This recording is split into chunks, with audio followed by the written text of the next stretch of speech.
Pledge allegiance to the flag of the United States of America and to the republic for which it stands, one nation, under God, indivisible, with liberty and justice for all. Let the record show that all board members are in attendance. We'll start with the principal student information. Mrs. Stefanich, can you start? Sure. At the Franklin, we are just concluding our I Love to Read month for the month of February. We've had a couple guest readers. Mrs. Bull came in, and we have another guest reader coming this Wednesday. That's actually a mother of an author, a local author, so she's coming to read to our students. This Friday is our beach bash. Weather pending, we will be outside hopefully, but if it's too cold, we'll be in the gym. We've had children's dental in the building the last 2 days, Friday, Monday. They're coming back again tomorrow. We love to have them, and it's a great service for our students. The Zoomobile from the Lake Superior Zoo is coming in for third graders on March 4th. The fourth grade is taking a trip to the LEC on March 13th for the day. And we have, the Franklin was called to participate in the McTeacher Night at McDonald's. So we're going to have a bunch of staff and teachers working at McDonald's on March 10th between the hours of 4 and 8 as a kind of a fundraiser for our staff and students. So we'll be working there between the hours of 4 and 8. We invite all of you to come and join us. What date was that? March 10th. It's a Tuesday. We're going to be sending flyers home, and it'll be up, yeah. So, and that's what I have. Thank you. Sure. Yeah, it is I Love to Read month at the Nelshin also and at the junior high. We are having a book fair currently. Our program is called Under the Sea, and with that, the Lake Superior Zoo had a program last Friday they brought up with some rainforest animals. The kids really enjoyed that. We will have an awards assembly with a couple of contests in it to coincide with our I Love to Read month on Friday. Next week we have Arn Kind, who is a Civil War historian and reenactor, coming to talk to our students at the Gilbert campus on Wednesday. I believe it's at 1:30 in the afternoon. This is in conjunction with the library. Third quarter midterms went out Friday, and junior high conferences are next Monday evening at the high school. Did you guys want to go next so I don't steal yours? Sure. Okay, I'm Logan. We had Snow Week recently for the winners. The winners for freshmen were Katie McCracken and Sam Albrecht. Sophomores were Elena Zimlin and Caleb Kelson. For the 11th grade was Ethan Scheckinger and Bailey Hilfers. And our senior king and queen were Corin Badacano and Evan Hendrickson. Brinkman. Sorry. So for IRYA, we had the Make a Difference conference 2 weeks ago, and that went really well. Me and Brandon were the speakers, and we had a comedian, and everyone really enjoyed him. And our school, or like our group, had a workshop about wellness, and they had some fun exercises in there. So Cameron Wellman made it to state in wrestling, and he'll be leaving Wednesday. And a couple weeks ago, our one-act play that they performed for us got first in sections. So that's that. Thank you.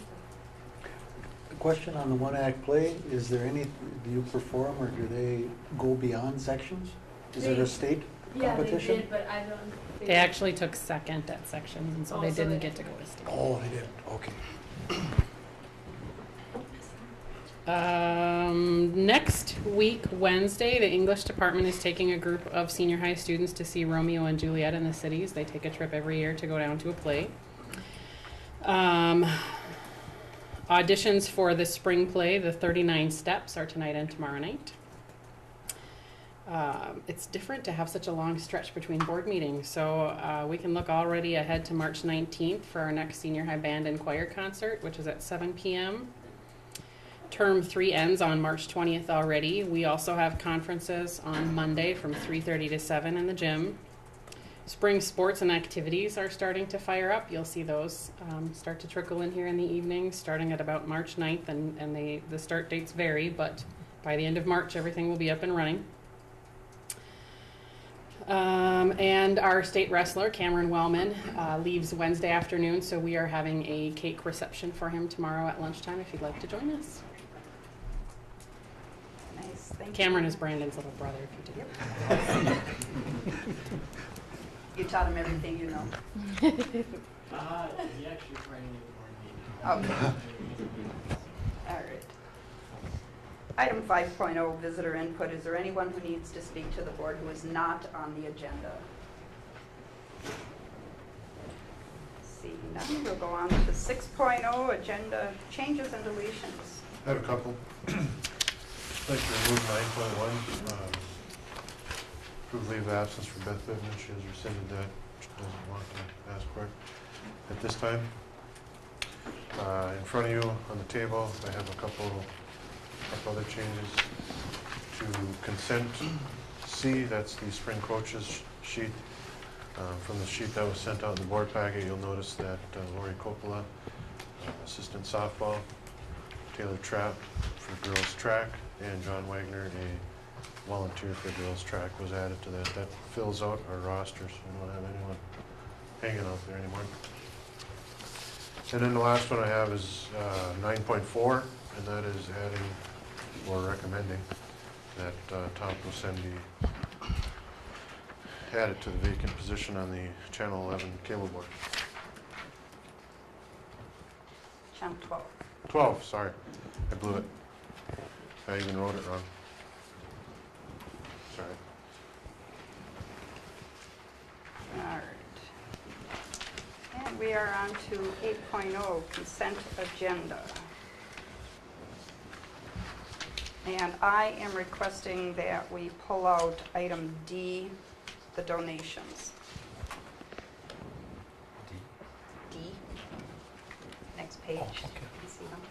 There's an itemization.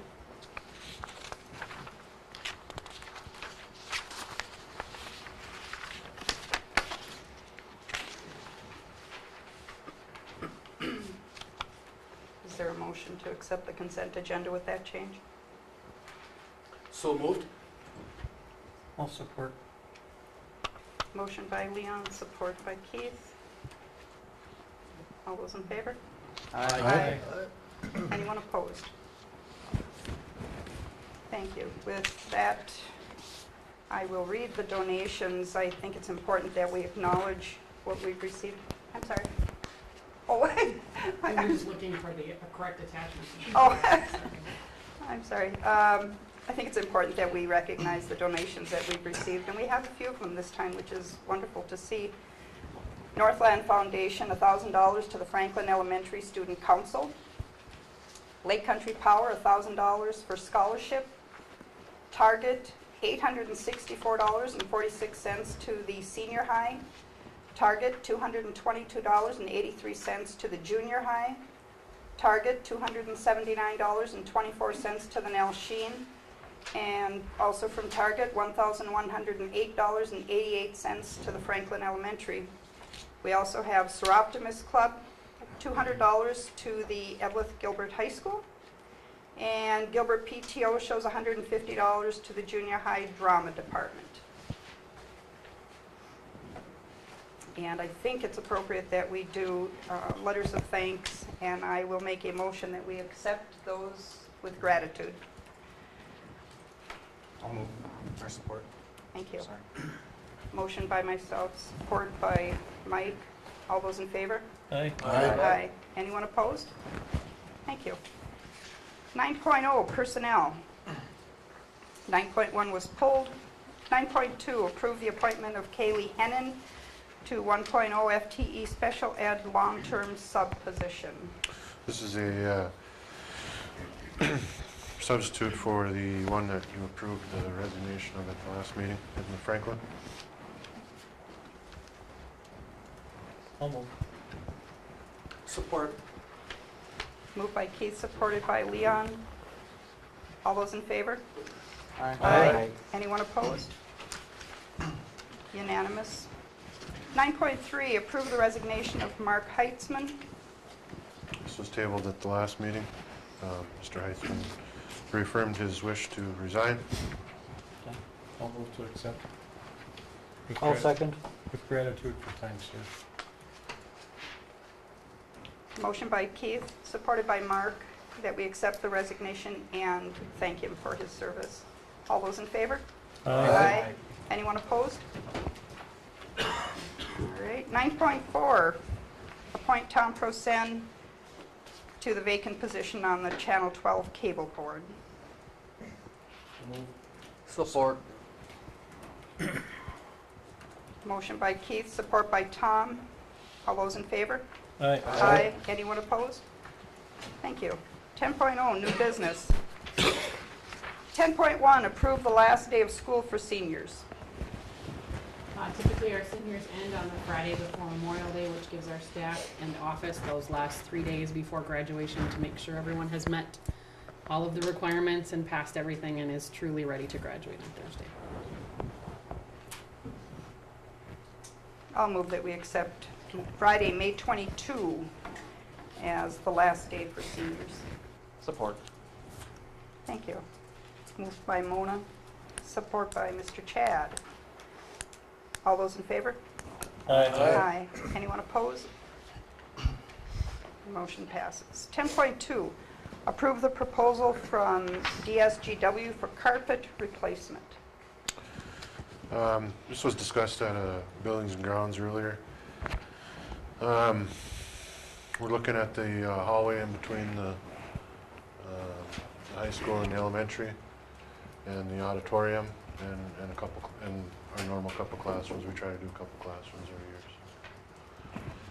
year. And we go this way, just as so everyone understands. We do go through an architect for carpet replacement because it allows us to spec the type of carpet that gets put in. If we went out for bids on our own, there would be no specs on the carpet. We could get anything in. So we like, especially in high traffic areas like that, we do need something that's fairly durable. The stuff that's in that hallway now is the original. It's from '92. So it's been there for a while. It's probably time to be replaced. It's time. That? That's DSGW's fee for preparing the bid package and drawing it up. No, that's not. That's not enough to carpet it. No. I thought that was a little light. If that's the case, you want in on it, right? Uh-huh. I'll move. Thank you. Moved by Keith. Is there support? I'll second. Thank you. Moved by Keith, supported by Mark. All those in favor? Aye. Anyone opposed? Motion passes. 10.3, approve the proposal from DSGW for roof replacement project. This is going to be part of our remaining IRRB bond dollars. We're looking at the roof over the old gym. On this campus, we're looking at the media center in the Gilbert campus. That is the original, probably the original roof on that section from '91. We're looking at the entryway into the gym in the Gilbert campus, over the boiler room, and over the entryway of the old high school entrance, the now junior high entrance. Those areas. Is there a motion? I'll move. Support. Moved by Mike, supported by Go ahead. by Leon. Discussion. Yes. What is the percentage that we're being charged? I know you put the dollar amount down here. Before it used to be on a percentage basis. Do you know what that is? Are they? Yeah, it equates to about 5, and it's an estimate because we don't have bids on those, but Okay. they're looking at between 5 and 6%. Okay. Is that why they put not to exceed that Right. number? Yeah. Yeah. Okay. That's a decent amount. It's not extravagant. I've seen them higher. So. Okay. All those in favor? Aye. Aye. Anyone opposed? And 10.4, approve EIP membership, and for anyone who isn't familiar with it, that's the Education Innovation Partners membership. This is a membership that we were members originally about a year and a half ago. They did not charge us at last summer, or they did not send out invoices last summer because they were waiting approval from they were awaiting their grant from the IRRB to see if they were going to continue as an organization. They were awarded that grant on December 19th from the IRRB, so they are funded now. Membership for us would cost, there's a flat fee of $6,000 plus $1 ADM, so it's going to be over $7,000 for us. In return from that, we receive $110,000 that can be spent on anything in the three pillars of EIP's charter, and those things could be anything dealing with individual learning plans, anything dealing with technology in the classroom, or any type of infrastructure upgrades, or basically the big thing is anything relating to technology, and we can also do staff development with that dollars as well. So it is a good investment for us. It's and there could be more coming. That's their first year. They got $2 million as an organization, so, and it's being split evenly between. There's 22 members right now of EIP, but they're only dividing that $2 million among the 17 of us are in the TACNIC district. So the other ones just get their membership back. Now, that's money that we can use for that telepresence room, correct? Yep.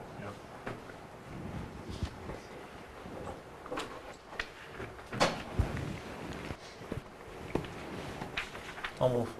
Support. Moved by Keith, supported by Tom. Any additional discussion? Just a question on $120,000. That's the same amount that every district is getting? No. Of the 17? Most of us are.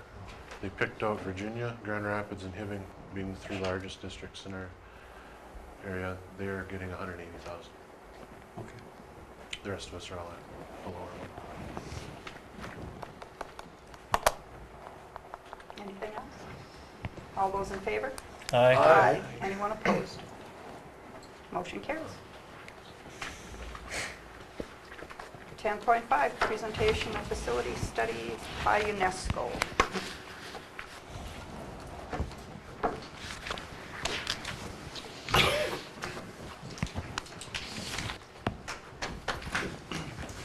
We're going to be broadcasting right up there, so I don't Yeah. have to overwhelm anyone with light. You want to get over here so you can turn and look Yeah, anyway, that's, right? I was just trying to do this without running you over. That's right. Thank you. Do we have a mic for him this time? That's the one where she's going to stand. That probably would help, yeah. Would everyone be comfortable with the light going down just to make that a little bit more viewable?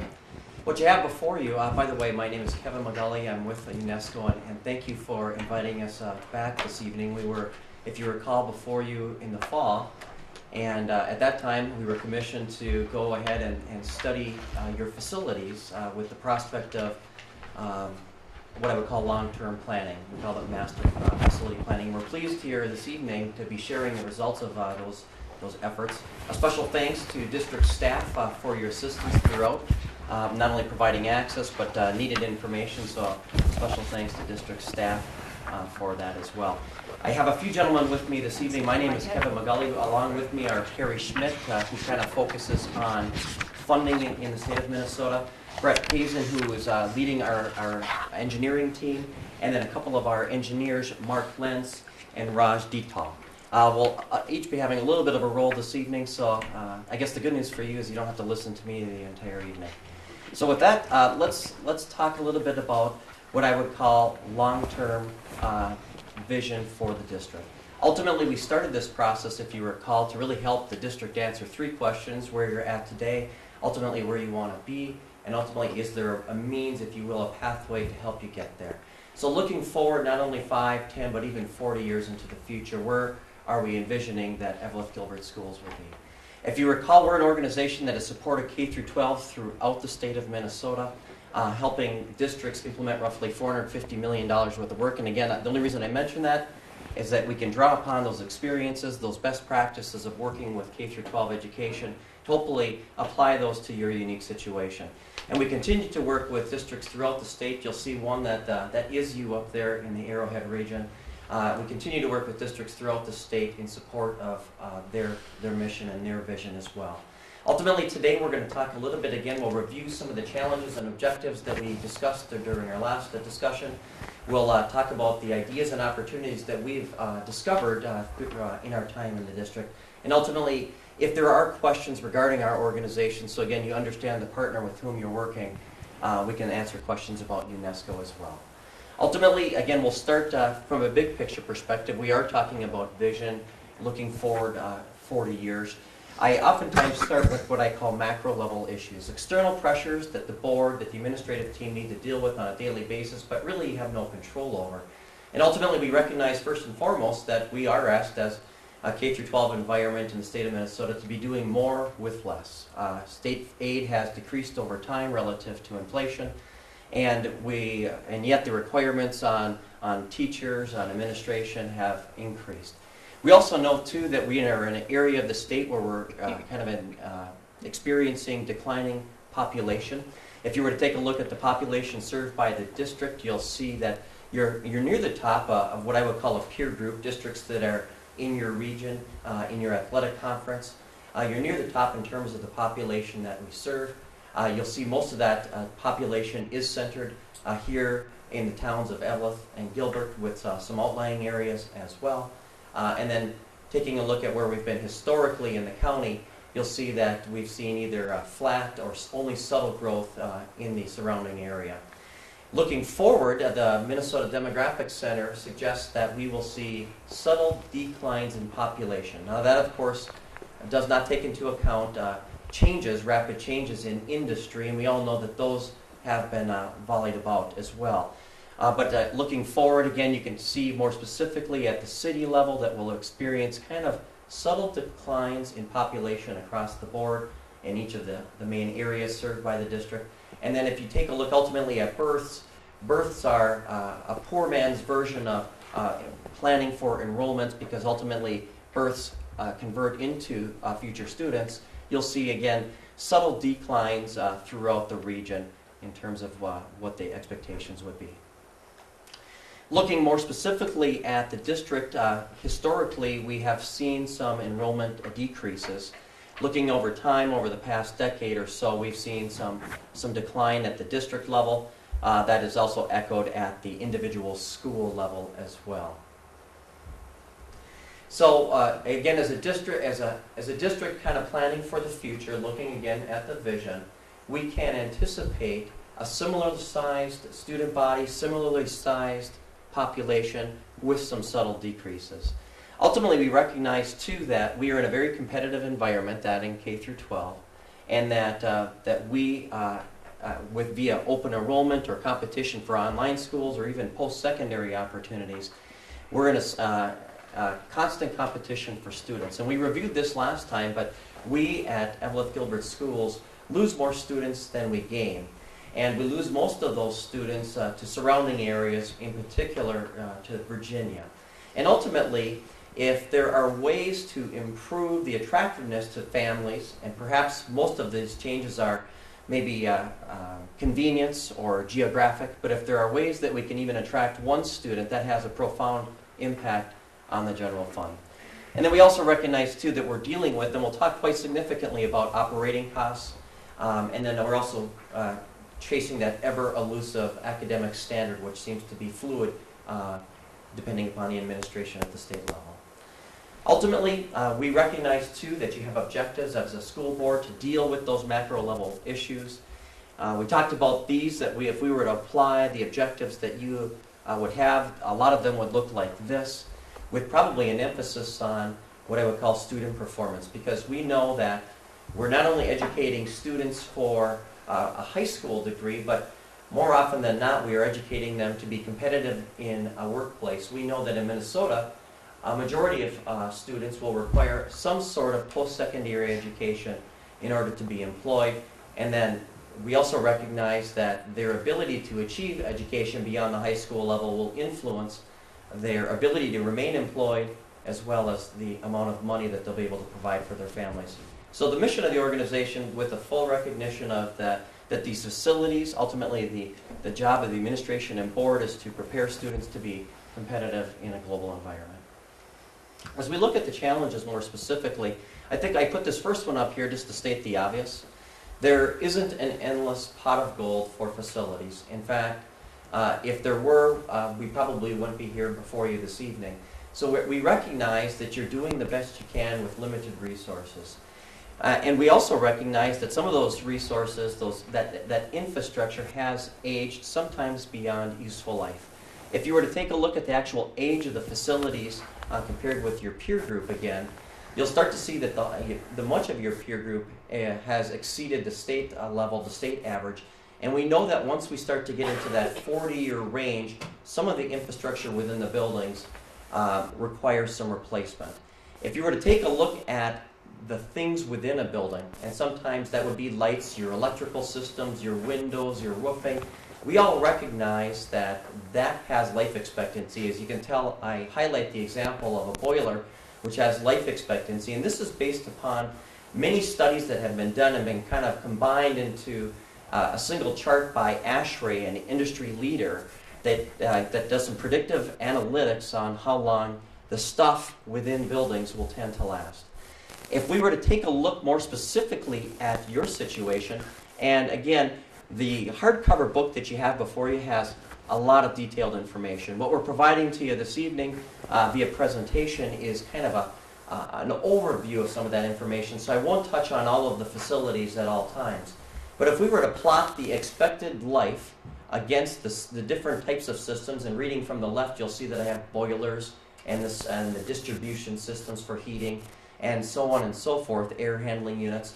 And then if you were to plot the actual age of the equipment, you'll see that in some situations, the equipment itself has outlived useful life or expected life by sometimes a 2-to-1 margin. And that's nothing to cause alarm. Rather, it is something that is a leading indicator that we need to start strategically planning for the eventual replacement of that equipment. Another example would be, again, Franklin Elementary, life expectancy, actual age of the equipment.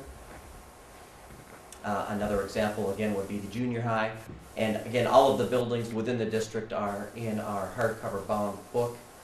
And the junior high, again, expected life and life expectancy. Again, in many situations, exceeding useful life by a 2-to-1 margin. But System H doesn't tell the whole story. Your staff has done a fabulous job of maintaining equipment. The problem is, as system obsoletes, unfortunately, it's difficult to find replacement parts, and they oftentimes become a little less efficient. We go beyond just looking at the age of the equipment, and we actually do something called an asset assessment.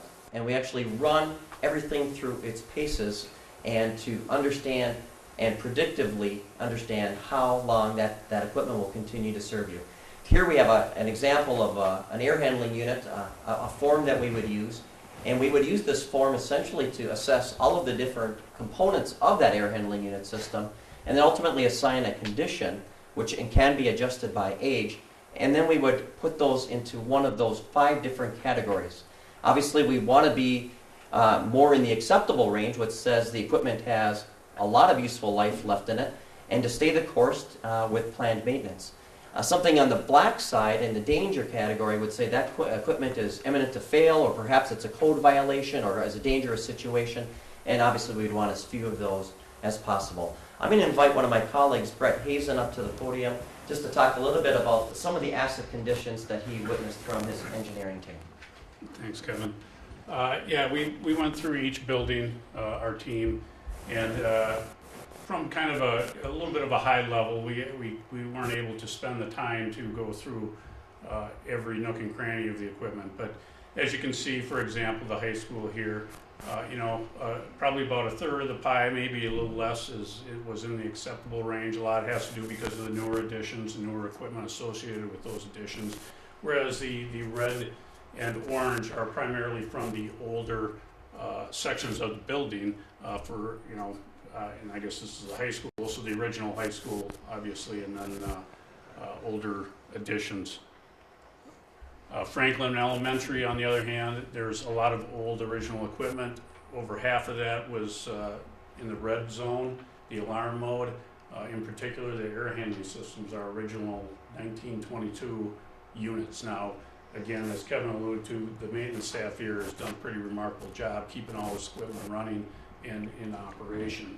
Yes? One quick question. What is building envelope system? That is basically a composite of windows. It could be windows, it could be the brick facing, it could be doorways, pretty much the roof, anything that is part of that exterior building.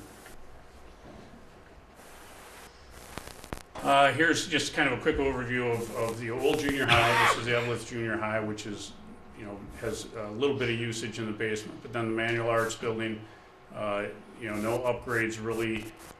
Maybe a little bit of lighting was done in the manual arts where they're using that shop area for some equipment storage. And then you got your Gilbert Junior High and Nell Sheen over in Gilbert. And that's pretty much a summary of where we're at with the conditions, the acid condition.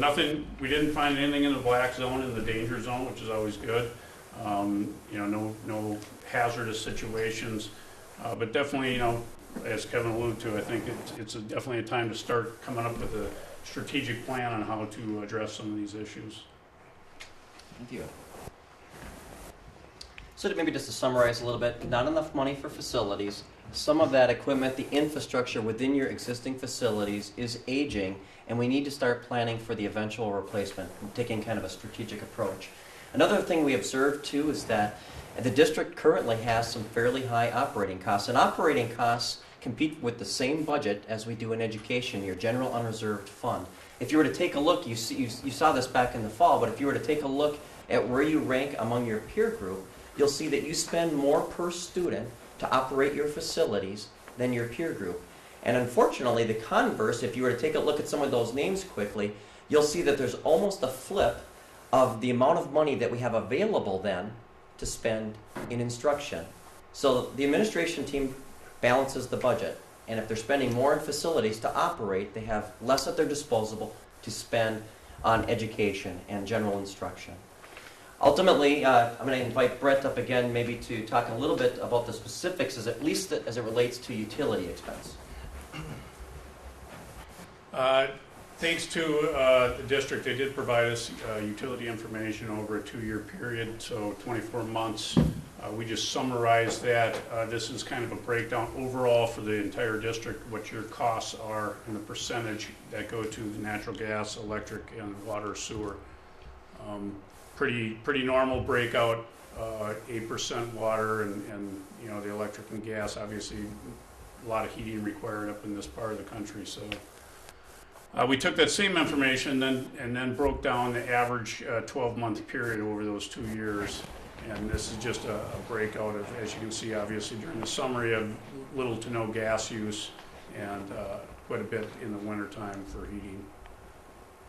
Nothing really jumps out. This is just another way to look at from a benchmarking and comparison standpoint. We broke it out on cost per square foot for each facility. Again, another way to look at it to see if there's any anomalies, anything that kind of stands out and jumps out. There really wasn't. Thanks again. So, not enough money for facilities. We need to start planning for the eventual replacement of some of that older capital infrastructure. And the downside of spending more in the mechanical room is that we have less available for the classroom. And ultimately, our goal would be to redivert some of that. We also did what I would call indoor air quality measurements at many of the spaces, and we noticed that those spaces lacked the code-required ventilation, or in other words, they had poor indoor air quality. Brett, I'm going to invite you again, so maybe you want to stand by me. All As part of our going through and surveying the buildings, we did do some random CO2 testing, carbon dioxide. And carbon dioxide is basically a chemical that's a good indication of the amount of ventilation being provided to a space.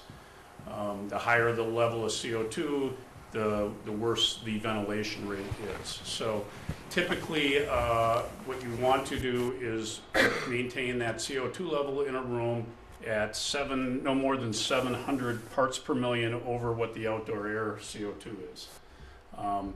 So as you can see here, the red would indicate that you're over that 700,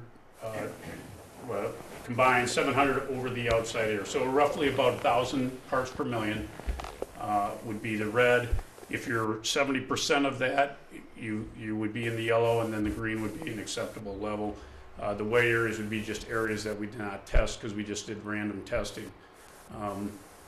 This is just the high school first floor. I'll kind of go through these fairly quickly because they are all in the book, but as you can see, some more classrooms where the ventilation rate is not so good. Brett, what does the white mean? The white is a space that we either didn't test the CO2 because it was unoccupied, and we didn't do every room. There's a lot of rooms that didn't have occupancy when we went through, and testing the CO2, if there's nobody in it, really doesn't provide much insight. That was it. So I think there's more sheets that show each floor of each building in the book. So each floor of each building is represented in the book. We just provided a few for example. So there were many spaces that we measured that lacked what I would call code required ventilation. When we lack ventilation, or we have inadequate ventilation, it is a source of poor indoor air quality. By far the least expensive method to maintain indoor air quality in an indoor environment is to ventilate, to have air change, to bring outside air into the space. We know that the consequence of not bringing in enough outside air, as Brett alluded, is we have some of those spaces that are orange and red. And that is when parts per million of CO2, which is an indicator of all the stuff in air, all the contaminants, when we start to see increases above 1,000 parts per million, we also start to see increases in student absenteeism. If I were to tell a story from one of our past clients at Medelia schools, he would say that he actually tracked a project, his absenteeism, before and after a ventilation project. And afterwards, he saw declines in absenteeism by about 10%. Research tells us that there's strong correlation. It's a pretty simple explanation. Children are 6 times more susceptible to asthma than adults, and asthma is the leading cause of absenteeism in the United States. So beyond the fact that we don't have enough money for facilities, that we need to start planning for that vegetable replacement, that we're spending too much in the mechanical room, and we need to revert back some of that back into the classroom, and that some of the spaces lack the types of indoor environment that you'd want to provide for the children. We also recognize too that temperature and humidity in many of the spaces throughout the school year is inconsistent. We actually conducted a survey. I think 23 responded to that survey of staff. And this is how staff at the different facilities responded. And you'll see different categories, like all environment categories, like lighting, the amount of air as they perceive it. But the temperature and humidity, the bottom parts, the more red we see, the less dark green we see, are areas of discomfort. And again, all of the survey information is in your book, along with some of their comments about their spaces. Taking a look at Sheen, we again see maybe more red than we'd like, so maybe some uncomfortable areas. And unfortunately, not only, it's all intuitive that if the space is not temperate or at the right humidity, we lose a little productivity, might feel a little uncomfortable, maybe a little groggy. But research also tells us, as the Environmental Protection Agency cites here, that adverse health conditions will tend to increase if we're not able to maintain temperature and humidity at desired levels. So that was a bit of an overview of what I would call some of the challenges. We're going to get into a little bit more specific, and if I haven't put you to sleep already, Brett will soon. But let's talk about some of the ideas that we have in terms of addressing some of those challenges that we observed. You know, the first one is something you've already started. You started to think strategically about your facilities and the concept of master planning. And master planning is simply kind of taking into account where you want to be, taking into account where you think you'll be in terms of population served and enrollments, and ultimately assessing where your facilities are at, and that kind of spits out a master plan. It's a collaborative effort oftentimes. It certainly involves those in this room, but it can involve the community. It can involve and should involve professional services providers like UNESCO to assist with that analysis. Really, this is mostly your process, and the districts that we've seen have success with master planning start with where are they trying to go? What do they envision as the future for their district, the ideation, if you will. Then you rely a little bit on a professional services provider for assessment. Things like physical needs, we've talked a little bit about those. We'll talk more at length about those. The education needs, especially as it relates to the infrastructure, and then ultimately functional needs. Physical needs are, as the building is currently configured, perhaps the building isn't currently configured in a way that supports the education you're trying to deliver to your students. Ultimately, you take where you want to go, some of the assessments from the professional services provider, and then the ball's in your court again. What do we want to do with those things? We can develop some ideas, different alternatives, and then ultimately try to reach consensus. Let's focus first of all, if you were to take a look at from where the professional services providers come into play, things at like physical, educational, and functional needs. Let's focus first on physical needs. And this is where I'm going to have Brett put you to sleep. I'll try to go through this pretty quick because it is a little bit technical and boring, but there's this is more of an overview. Again, a lot more detail in those books. But for example, some of the opportunities for improvements are accessibility for restroom facilities. I know that certainly each building has some ADA compliant restrooms, but there are other restrooms within the facilities that have not been upgraded yet. So there's opportunities to do that. Things like having the proper size stalls, having the right height on urinals, those types of things that make them comply with ADA. Building entrances, automatic door openers on building entrances. Again, you have some throughout the district, but there are other areas that they do not have the automatic door openers. So opportunity to make those type of improvements.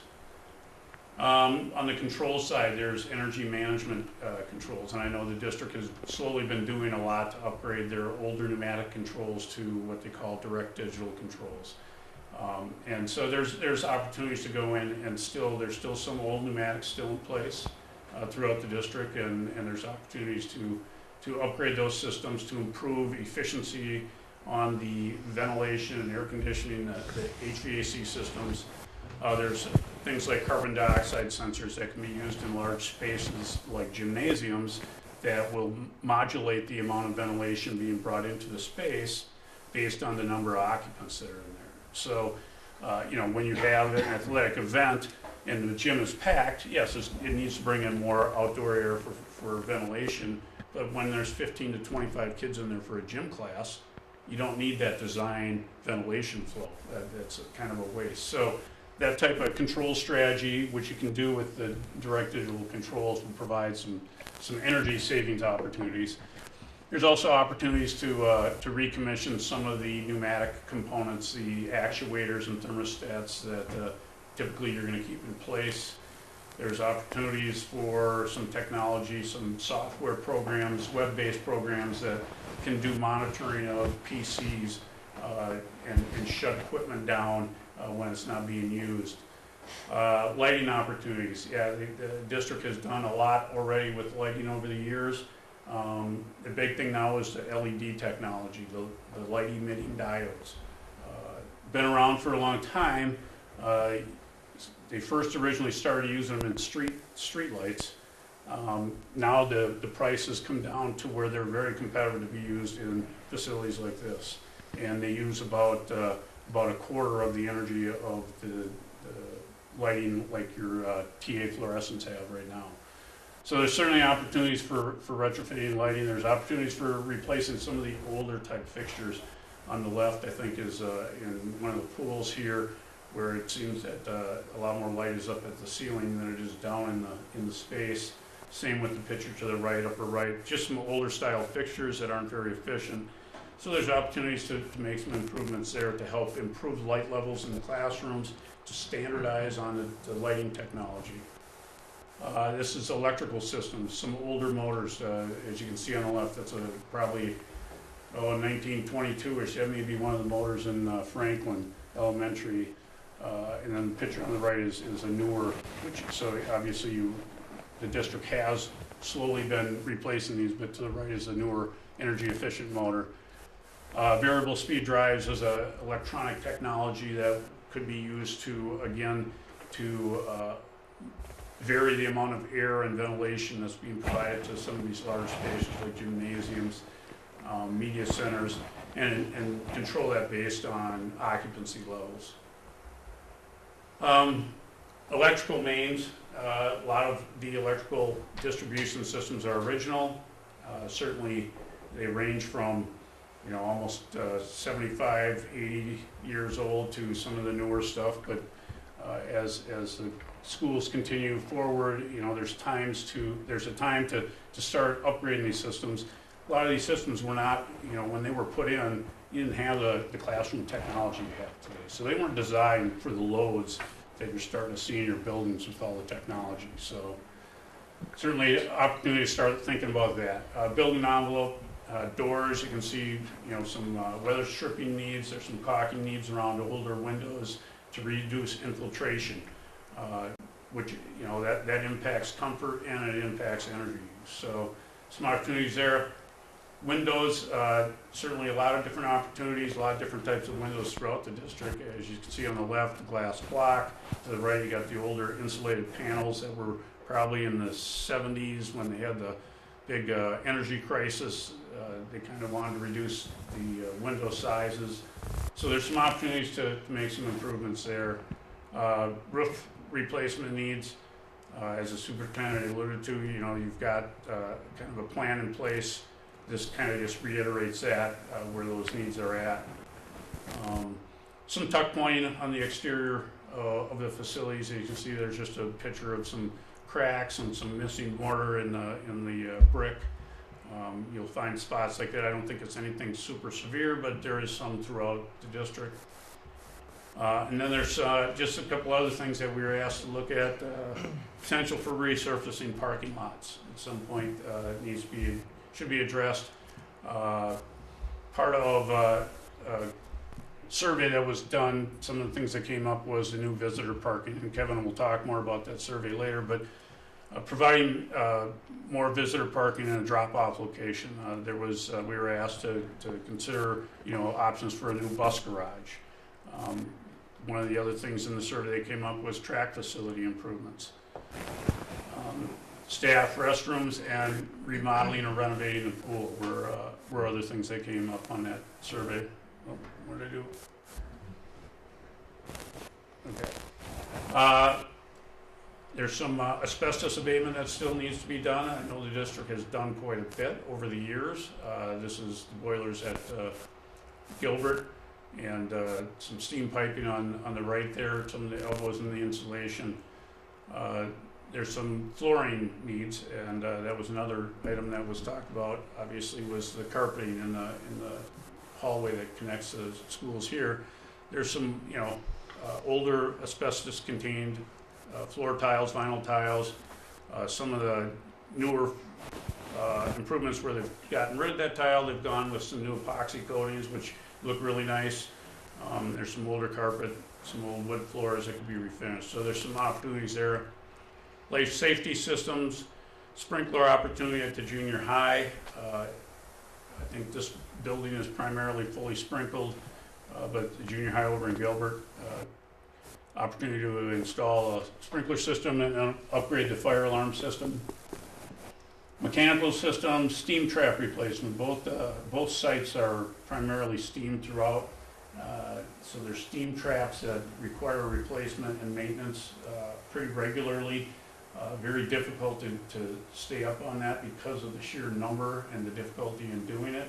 The district staff has done a pretty good job, but there's certainly some older ones that have probably failed and should be replaced. There's some opportunities for pipe insulation, whether it's in tunnels or mechanical rooms where over the years the insulation has deteriorated.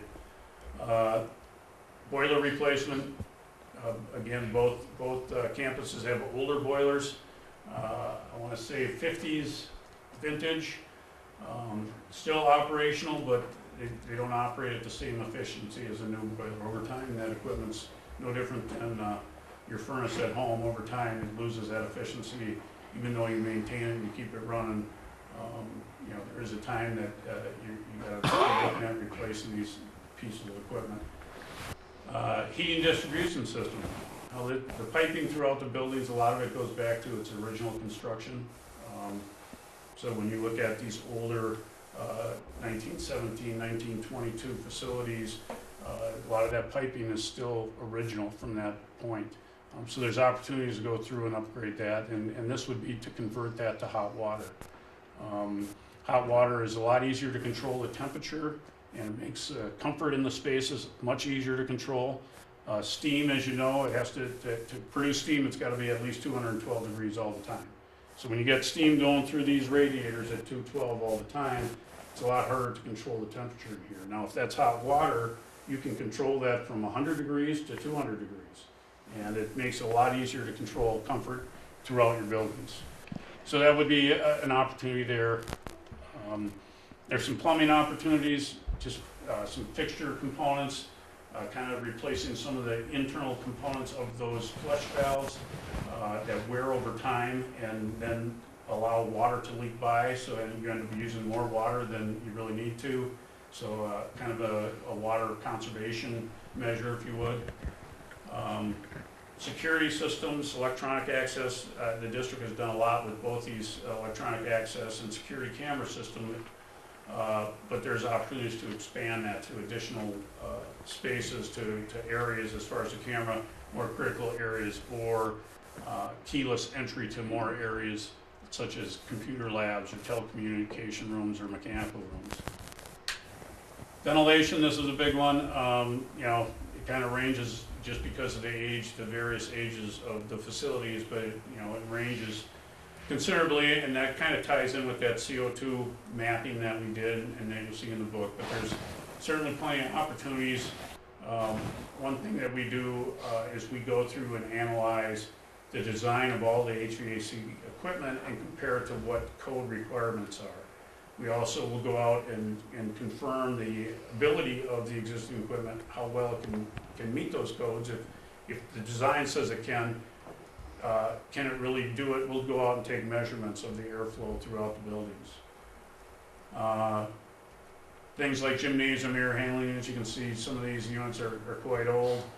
Replacing these with new ventilating equipment certainly at some point needs to be addressed. Here is the classroom ventilation. I believe this is for Franklin on the left. Older unit, there's two big units down in the basement that serve the whole Franklin Elementary. Certainly back in the day that these systems were installed, they didn't have the same ventilation requirements that ASHRAE recommends today and what the standard is today. So this is partly why you're seeing some of those spaces red on those maps. Dehumidification, I know this is a big thing, particularly in the fall and in the spring.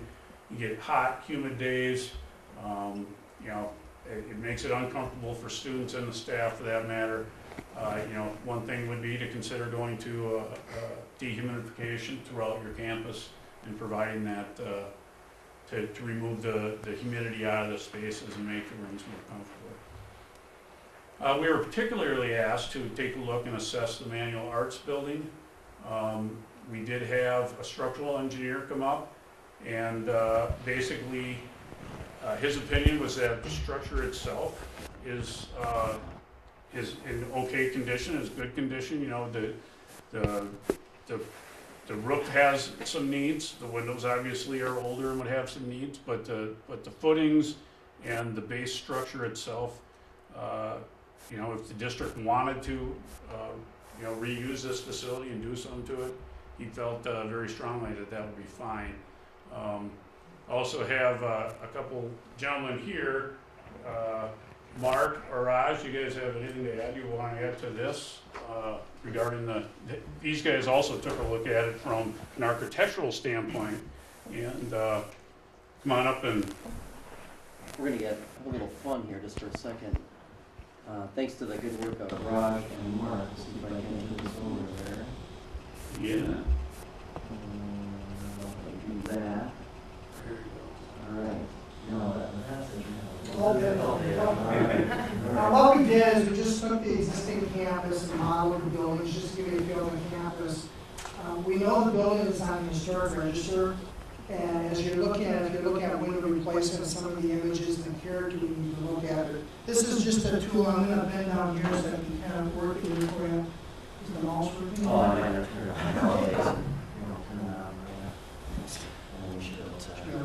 Yep. I'm going to take you through, this is just different ways we can image it, and we're coming back. We can look at the campus and other facilities you're looking at as well, but it's just a tool we use when we model up the building. And I'm just going to, these are set directions, and then I can show you what else we can do with it as we look at building facades, exterior envelopes. This is focusing on the manual arts building. Again, we'll look at how the windows work, existing or replacing windows, tuck pointing as Brett talked about, roofs and so forth. Just a tool we work with. The other idea here is there was discussions about taking the building down, which we're able to kind of show if we're talking about parking lot and what that might mean as we look at the site as well. And this is just going back around again. So I wanted to share that with you as far as a tool when we come up and look at the building elevations, as we look at how we want to deal with this. And what's nice when we come back and look at these buildings where you closed off a lot of the windows, if we can get them taller, the whole purpose was to bring natural light back further into the school. That's why you have those tall windows. If you do that, you can minimize more of the artificial lighting and get more natural light coming back into the school. There's some tricks you have to work with the ceilings, because if you have ductwork, how you taper and get the ductwork in the ceiling. But there's ways that we like to get that natural light back into the building itself. So that's our presentation of the existing building units, which is going on. Again, another tool to work with.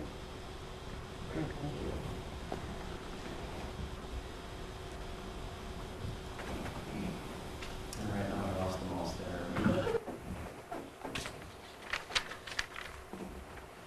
Okay, so just a couple images, a couple fun images. Thank you, Mark, for sharing your thoughts. In summary on the Manual Arts Building, structurally sound, worthy of reinvestment. It's a district decision whether or not that merits additional consideration. And again, just another view from the southeast perspective. Did you want to make any comments relative to the pictures inside the building, either Raj or Mark, or should we just kind of move? I may have Raj had toured the building and came through the building, took a look with the engineers as well. Was there any specific items? Not really. It's just a general, structurally, as you mentioned, it's sound, so it just finishes ADA compliance, code compliance. And we'll talk about some of those possibilities in terms of upgrading the finishes, bringing it up to code in terms of ADA compliance with things like elevators and so forth. We've created some floor plans and that sort of thing as well. Before we talk about that, let's continue talking about the assessments, because ultimately we've talked a little bit about the facilities that are currently configured and some of the needs again. And again, you saw some what I would call infrastructure needs, and again, a little bit about the Manual Arts Building. As it relates to education, I really don't have a lot here. We haven't spent a lot of time with the district in this regard. I will tell you that we work with different partners, educational outcomes being one of them. We recognize that as it relates to facilities, capital IT, information technology, computers, they are all part of what I would call 21st century education. We're kind of evolving in terms of how we deliver curriculum to children. And ultimately, there is sometimes a gap between the use of that technology and how it's being utilized. And sometimes that's in training or professional development. Sometimes that's in obsolescence with the technology. There are organizations out there who do help with education needs, especially as it relates to technology. And that could and maybe should be part of any master planning initiative. And then ultimately functional needs too. We talked a little bit about the buildings as they're currently configured. Are those buildings serving the needs of your students and staff and community? Ultimately, the first thing we kind of start with is, what do you have in terms of gross square footage? It's something called operational efficiency. And the top box, which is a little bit hard to read, is essentially the guidelines by the Minnesota Department of Education. They have construction guidelines. And you'll see anywhere between at an elementary school right around 110 square feet per student, all the way up to a senior high, maybe about double that, and about 200 square feet per student. If you were to take a look at your facilities, I would have to say that your elementaries and your intermediate schools, right about right with what we see in terms of statewide averages. The junior high and high school, you have some excess space, a little extra capacity, which does influence your cost of operation per student.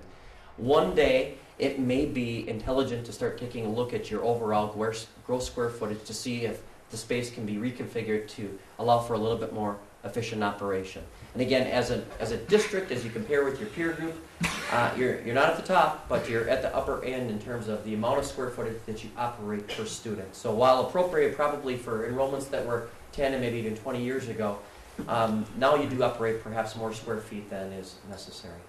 We also took time to interview staff, and again, 23 respondents to what I would call a functional needs survey, and we got their insight with respect to the types of improvements they would like to see around the district. And again, you could see it was a cross-section of your staff, a little bit of everybody responded, and that, the good news is that overall they felt their classrooms are currently serving them well, that they are able to deliver the type of curriculum in the classroom environments, and you'll see that they consider them average to above average in terms of their classrooms. And then we asked them, from a programming perspective, are you able to deliver programming? And you could see to a variety of questions, anything above a 3 is better than average. So your staff is satisfied in terms of their classroom space and their ability to deliver education. We asked about the adequacy of the district programming. Do we need to expand or perhaps contract part of that programming? And again, very pleased with the programming above average or average with most of the respondents. Ultimately, we asked if you did have additional space or if you wanted enhanced, where would you do it? And you could see that there was only modest interest in expanding those types of environments. And again, all of the survey information, along with comments from staff, are included in your hard copy book. We did ask, because I know that parking is a little bit of a premium, we asked about parking, and you could see again here, most thought that parking was adequate in the surrounding area, both for students and vehicle flow. If we asked about security, you can't go into a K-12 district and not ask about security. We said, if we're going to enhance security at your district, how would you do so? And again, the responses were more secure vestibules, a little bit more video surveillance, and you could see again where the staff kind of weighed in terms of needs for security. In terms of indoor activities, we asked about things like, what if, magic wand type stuff, if funds were available, where would you invest those? And it appears as though multi-purpose gymnasiums, a little bit back in the pool, and maybe even a competition in gymnasium enhancement were the responses from the staff. And then outdoor, it seems overwhelmingly the need was for the track. And maybe a little bit down the football stadium, just a little remodel. So if you were to summarize some of those things in terms of where the facilities could be enhanced, we were asked specifically to evaluate if we were to remodel the manual arts building, would it be plausible? Would it be recommended? And we said structurally it is in sound condition. And then we also took a look at the demolition of that space. There was some expressed concern about classroom utilization. We did provide some information in our study about that, as well as gym space. But let's return back to the discussion about the manual arts building, and maybe I could invite either Raj or Mark to come up and just talk a little bit about demolition and those sorts of things. And he's looking at me like that was unanticipated, so now you put me in it. I'll work with him. And I might refer to Raj a few times on this, but Raj had checked with the state historical to see if you can demolish the building. We know you can. If you had federal funds or you've done some monies on the building itself, then you would have to deal with some issues there, but you can take away the building itself. We did look at some dollars, which I think you'll be sharing later, on demolition costs and abatements and so forth. Roughly $560,000 to demolish the building and build a parking lot, roughly. Right, and we're looking at, there's some abatement issues you'd have as well as how you're going to fill. There's the steam tunnel, I guess, Brett, we may have to deal with as well, because we understand how it's connected, so we have to look at that. So we did look at that and the demolition of the building itself, but it is doable. The state would allow us to do that, and the cost was a little over $500. A little over $500. Stay up here, you're not going anywhere. Let's talk about potentially remodeling the space. Again, we talked about upgrading the finishes and bringing the building up to code in terms of things like elevators, toilet rooms, those sorts of things.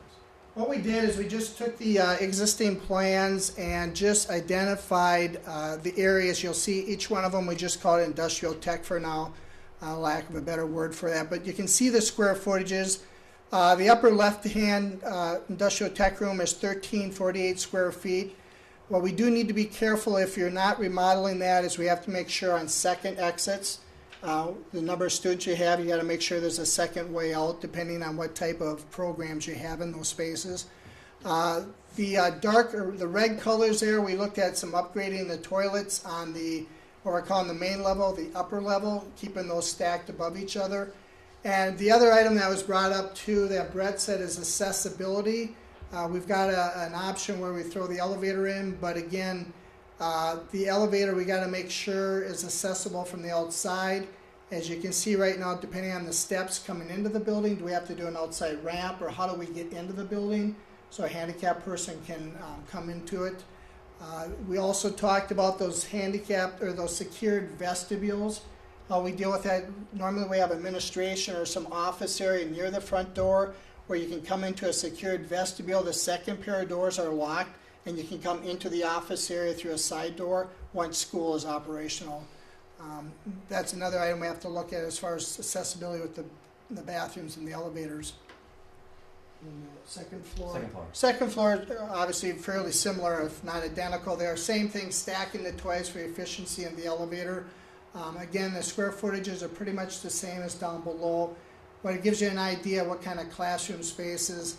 A normal classroom space, if you're just at 1,000 square feet, like 950 is probably one door, but if we get to 1,000 or more, you'll have to look at 2 exits out of the room.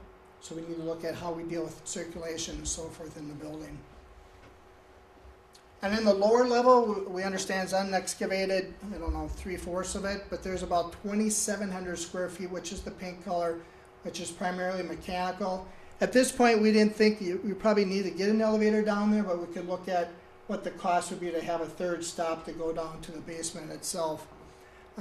This is approximately, I think, about 2,700 square feet usable space here, and each of the floors are approximately 9,300 square feet.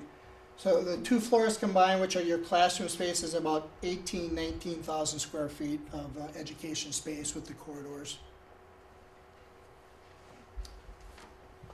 Thank you, Mark. Any questions for Mark regarding that remodel, that floor plan that you just witnessed?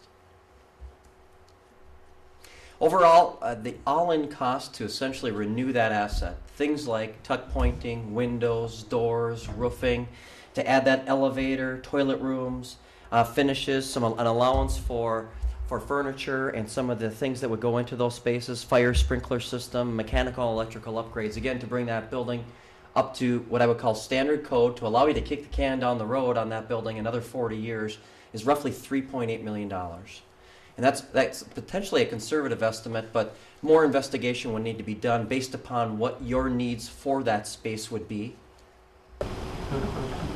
What is the average cost for a 2-stop elevator?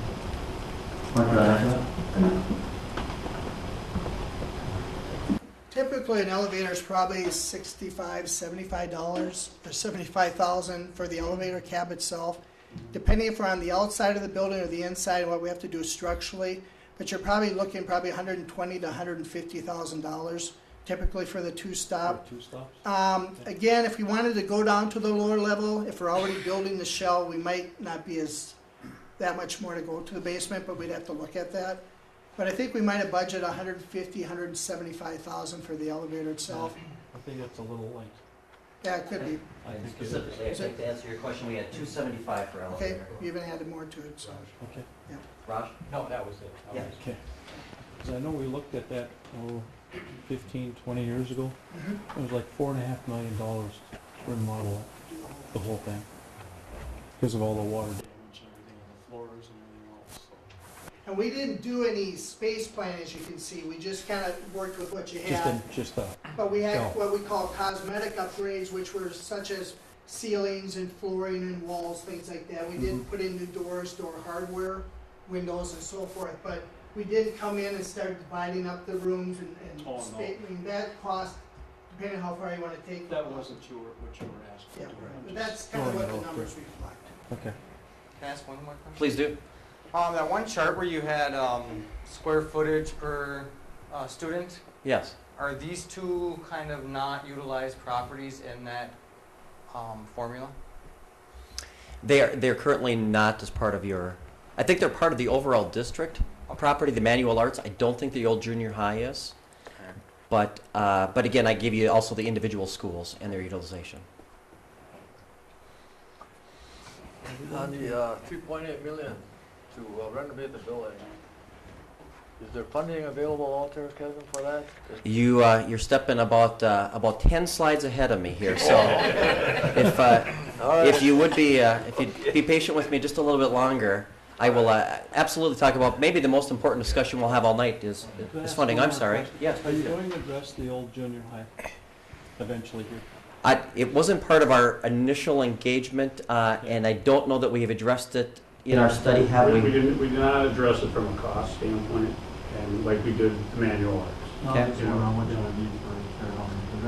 That one would require some additional investigation. I don't know that we. There's a lot of business in there. Yes.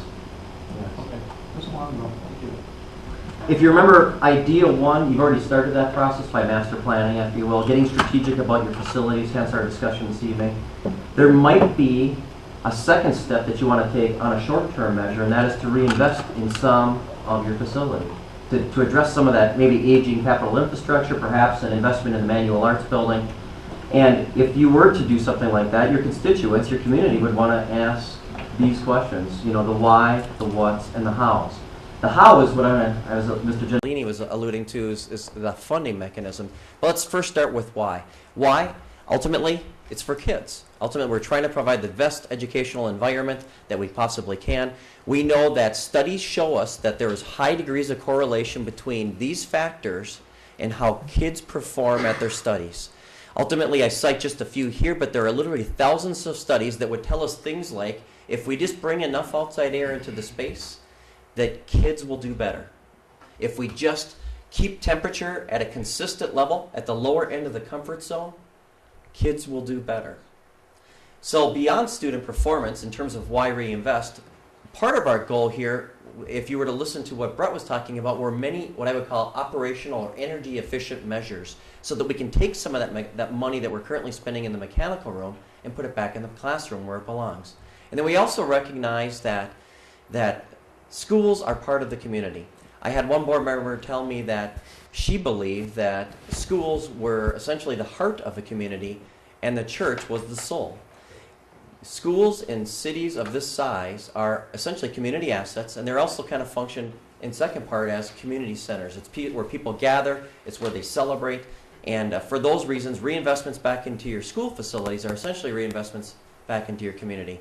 And here we have buildings that are a little older, but just because they're older doesn't mean them bad buildings. In fact, we know that they don't build them like they used to. As I was asking Brett about the foundation of the manual arts building, he was overwhelmed, as was the structural engineer, by the degree of concrete and foundation on that facility and the strength that they don't make them like that anymore. And the buildings that are built now with precast and so forth have much shorter life expectancies. And just because they're old, and I'm not making an argument for reinvestment in an older facility, but rather just to kind of point out that just because they're old doesn't mean they can't be 21st century education. In fact, just by some subtle readjustments and remodels, we're able to create what I would call modern 21st century education environments. But we all know that we get, when we reinvest in a building, we get all the benefits of a new building without having to pay for it. It's oftentimes a fraction of the cost in terms of new construction.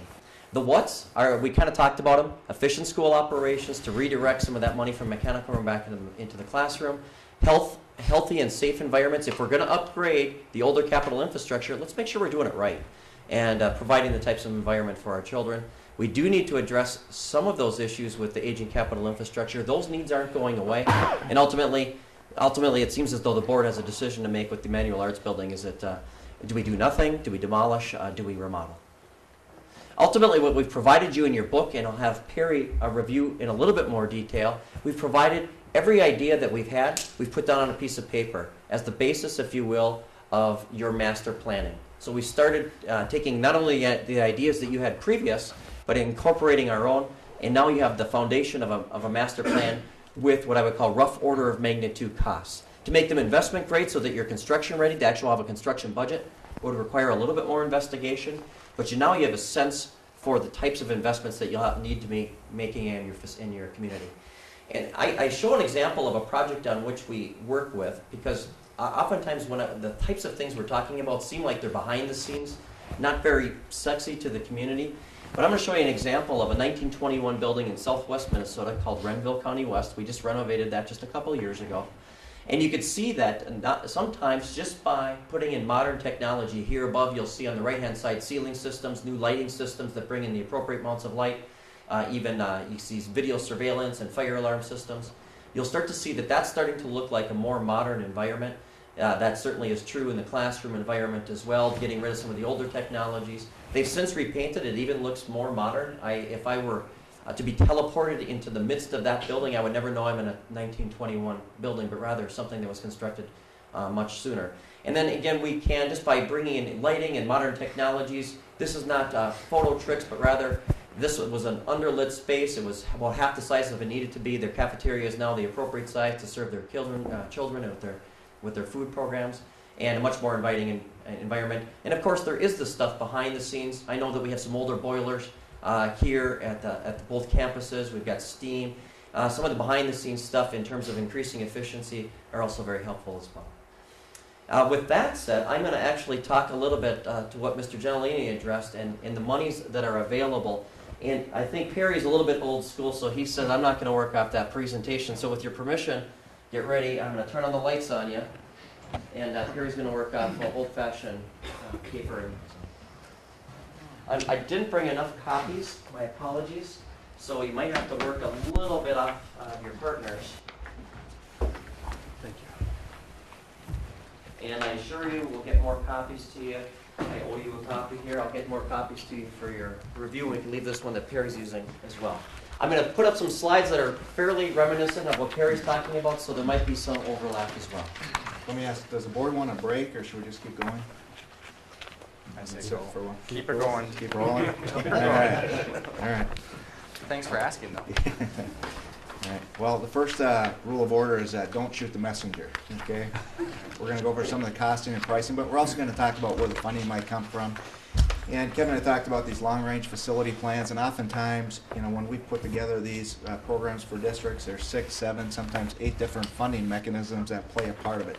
Sometimes there's some federal grant and loan programs. The state has a number of different programs. Obviously, there's multiple leases and levy-type programs that are available as well.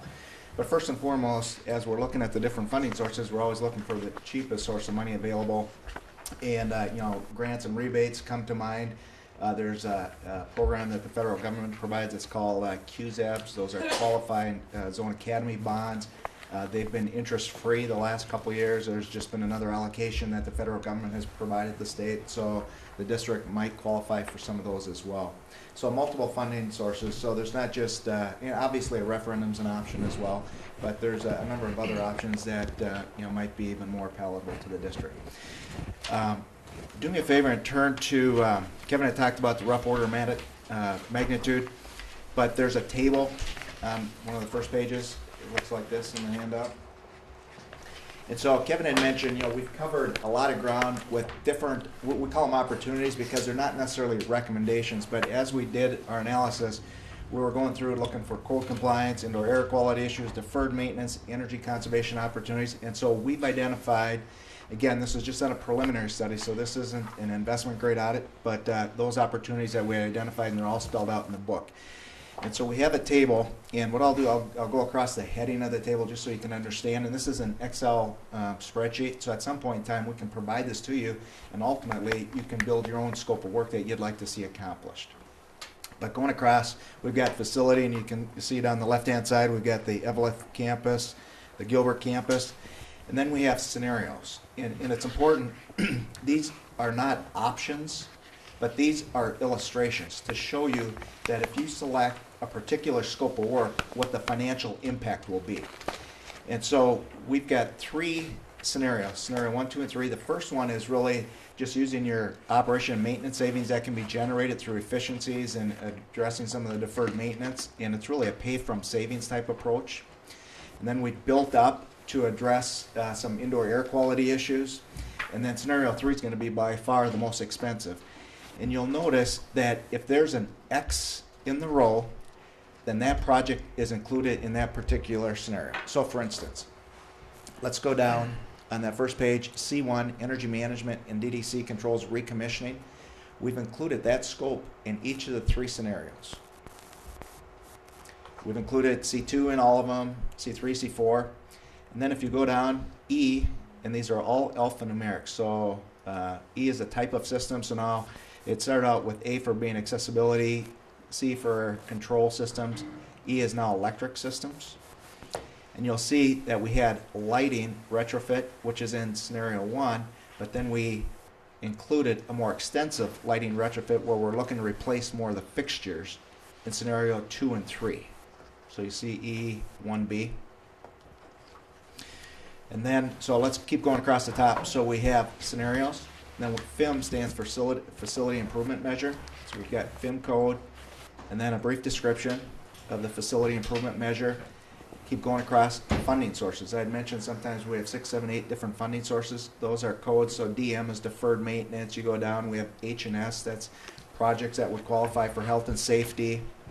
And so that's the funding sources.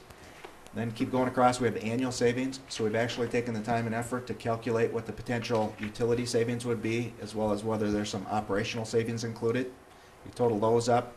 We've done some preliminary calculations if there's rebates and grants available.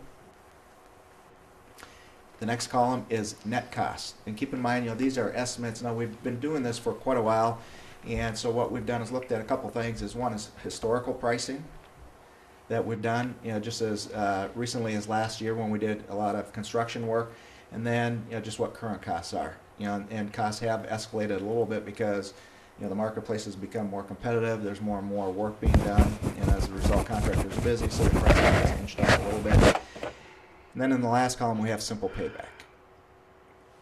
And what I won't do is go through each of these.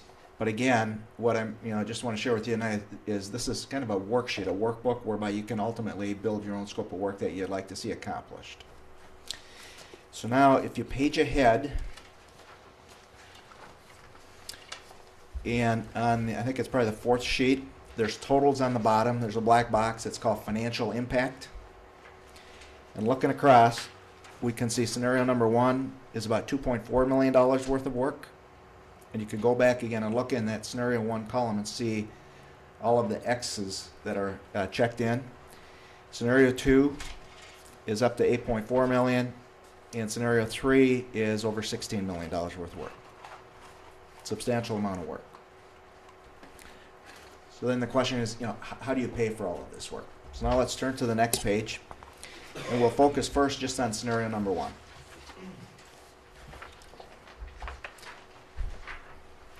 And there's a table that says cash flow analysis, 15-year, but if you look at the page above it, that identifies a scope of work that's been included. So you can see the Eveleth campus, we have energy management, pneumatic, vending, machine controls, lighting, retrofit lighting controls, and so on. And then the same thing with the Gilbert campus. But let's spend just a little bit of time on the cash flow, and I'll try to explain how that reads.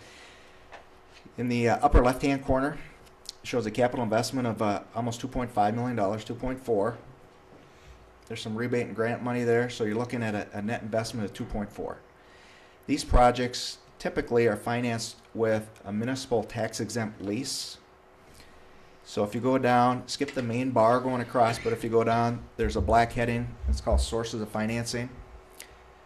Municipal leases are still pretty cost effective, and so we've estimated the current rate of about 3%. So what we'd be looking to do under this scope of work, this is again just a pay from savings scenario, but we'd finance about $2.4 million over a 15-year period, and then we'd use the resulting savings to pay for it. So now let's go back up to the main bar that goes across.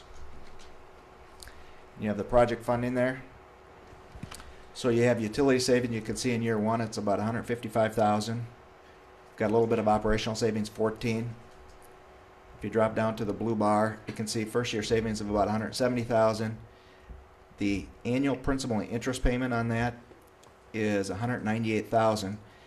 But then because of the escalation of utility costs over time, if you go to the right-hand corner of that bar, you can see there's positive cash flow. So not only does it pay for itself, but it's actually going to generate a little over $300,000 in positive cash flow, meaning that the savings will pay for all the work, plus it'll return some investment that can be redirected to the general fund. So this is a pay from savings. Clearly doesn't address a lot of the deferred maintenance, code compliance, doesn't address the other buildings extensively. But again, just a scenario to show that, worst case, maybe the board might want to consider just a pay from savings project. The idea is instead of paying the utility company, you're making payments to the leasing company, and putting investments back in your building. Any questions on that? Okay. Turn to the next page. It's scenario number 2. And so we know from that previous table that the cost has increased significantly. It's gone from 2.4, now we're up to $8.4 million. But if you look at the descriptions on the top of that page, you can see in red the types of projects that have now been added to go from 2.4 to the 8.4. So there's replacing steam traps, light fixtures, replacing the boiler systems, and then upgrading all of the air handling units in Franklin. So the question now is, how are we going to come up with $8.4 million? And so if you go to the table, again, we've got $8.4 million. But now if you drop below the big bar and you see the sources of financing, we still have the tax exempt municipal lease for about 2.8. But then the balance would be funded through alternative facility bonds. And this is a board approved type of funding that's available. So it doesn't require voter approval, but board approval. Now, one of the things that we just recently found out when we're looking at the different funding and financing mechanisms that we had talked about, we understand that there's some taconite funds that help subsidize some of the payments. And so our assumption, and based on the knowledge that we had, and this is something that we'd have to validate, is that 80% of that cost, the principal and interest payment, would be covered through the taconite funds. And so this cash flow reflects just 20% of those principal and interest payments. And if that's not the case, then we'd have to modify this. But that's what we just had recently learned. And so when you're looking at the table, you see the savings across the top again. And it says health and safety.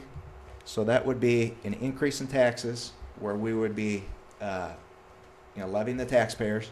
And you can see starting in year 2, let's start in year 3, it's $108,000. So those funds come in. And if you go down to expenses, they're offset by the repayment of those bonds. So that's cash flow neutral. So the money comes in from the taxpayers, it pays the bonds, so it's cash flow neutral. So this scope of work, this scenario, includes energy efficiency upgrades, but now addressing some of the deferred maintenance and indoor air quality issues. And this will require, it would require an impact on the taxpayers. So if you turn to the next page, on the top of it, if we're all tracking, it says Eveleth Gilbert School scenario number 2, levy impact. And looking across the top, we've got the period, so the year 2015. And we know that your current levy is $147,829. And what we did was just arbitrarily, again, just for illustrative purposes, but we reduced that. We're assuming that because we're addressing some of the indoor air quality needs, you're not going to have to levy as much health and safety. But you will have some health and safety expenses. You still have your fire marshal inspections, fire extinguisher inspections. So you still have some of those. So we're not reducing that 147 completely. We're reducing it from 147 down to 50. So we're leaving some money in there. And ultimately we'll have to decide, is 50 the number, or does it need to be 75, or should it be less than 50? But we've left some money in under health and safety for your annual inspections. There's debt service.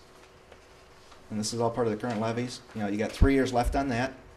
You got deferred maintenance levy, we're not touching that. A current lease levy and a safe schools levy. So the financing of this indoor air quality project are the alt facility, so that's the green bars there. And what we're trying to do is minimize the tax, obviously, to the taxpayers, especially in the first year. So if you look at year one, which is 2016, we're only making an interest-only payment on that. We're not making any principal and interest because we want to minimize any tax impact. But as you go across, and because of the reduction in the health and safety levy from 147 down to 50, this project would pay for itself, and you'd actually have a tax reduction. There'd actually be a reduction to the taxpayers of $59,000. Now, if you keep the health and safety levy up there, then that wouldn't be the case. But if since you're addressing some indoor air quality, that may or may not be required. But again, this is just an illustration to show how what we're trying to do is look at your current levy structure, then optimize by wrapping some new debt around some debt that's fallen off, that we can keep the taxes, at a minimum. Any questions on that?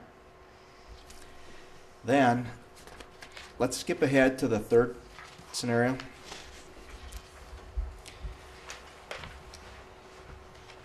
And what's been added to go from 8 million to the 16 is the converting the heating distribution from steam to hot water.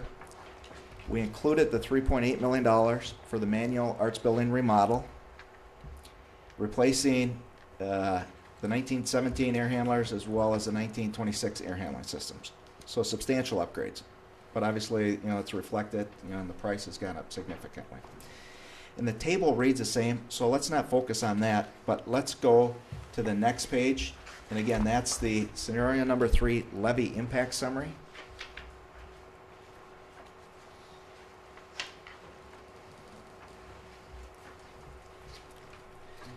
Again, looking across the top, so we're assuming that we can reduce the health and safety from 147 down to 50. Again, that debt levy is going to come off in 3 years. But if you focus on the middle of the page, the green bars, we've got the alt facility. Again, we're going to do an interest-only payment in the first year of $74,000. And it includes a lease levy as well, another funding mechanism. And that's for the manual arts building, because we can fund a portion of that through a lease levy. Again, just board approval for this entire project. And the new lease levy would be just about $200,000, $194,000. And so if you go to the column the furthest to the right, the impact to the taxpayers would be a total of $170,000. So it'd definitely be a tax increase. But then if you turn to the next page, what does $170,000 mean to an average household person? The top of it says rough estimate of tax impact for potential bond issue. The 77 is highlighted, and you can see the net impact of a tax increase of $170,000 on a house valued at $77,000 is $16 a year, a little over $1 a month. And 77,000 is the average house in your district, according to the Department of Revenue.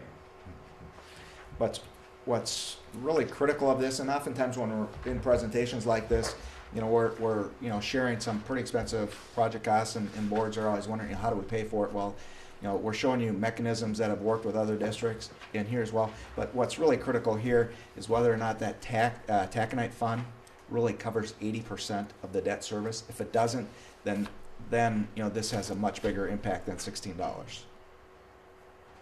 But if that does in fact work the way we've been led to believe, then it's $1 a month tax increase in a $16 million project. And we have preliminary conversations with your financial, if they're still your financial advisor, but your recent financial advisor, Northland Securities, and they confirmed our assumptions are valid.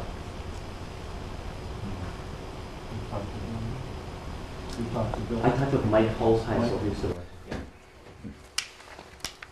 Maybe the one thing I'll add to that Perry was going to just allude to, I guess you're going to allude to. You go ahead. We oftentimes taxation needs to be relative. You need to see where you're at, and again, we hear as a graph of your peer group. There are many different taxation models, benchmarking, if you will, in the booklet. And again, you'll see here that you happen to be on the low end when compared with your peer group in terms of the impact to your constituents. They're going to tell you, I like it that way. and they don't want you to mess with it. The interesting thing is the two projects that Perry just described, pretty substantial reinvestment back in your facilities, anywhere between about almost $3 million all the way up to over $16 million.